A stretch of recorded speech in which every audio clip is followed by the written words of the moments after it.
Walang stricter rules pa kahit sa kanino. Pare-pareho lang ang rules sa lahat ng ating mga kaibigan na nanggagaling. Ang problema lang, dahil maliwanag na maliwanag at lumalabas ang mga report na meron nag-aabuso nito. Kaya babantayan namin ito. So what we will do is to more strictly enforce.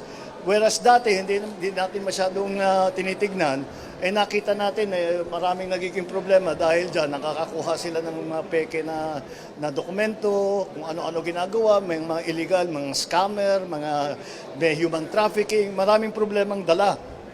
Kaya titiyakin natin na kung meron talagang papasok, ay tiyakin natin na talagang tama naman sila at huwag sila nagtatanggap basta nakapasok na sila, magtatanggap sila na Pilipino sila. Maliwanag na hindi.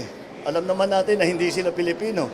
Una-una, hindi marunong mag-Tagalog, hindi marunong mag-Bisaya, hindi marunong magsalita ng Pilipino. At saka walang maipakita ng mga birth certificate, yung mga pinapakita ay fake. So, titiyakin namin na hindi na matatapos yun. Yun yung in-identify ni Kong Ace, yung student visa. Isa pa yun, abuso yun. So, titiyakin natin na hindi na mangyayari yun. Walang special na rules para sa kahit na kanino. Pantay-pantay lang lahat.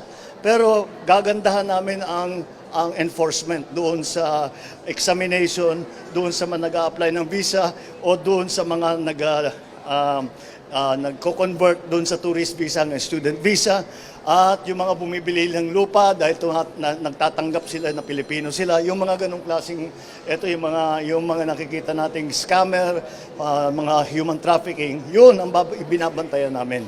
Kahit naman sino, basta ginagawa nila yan, huhulihin natin.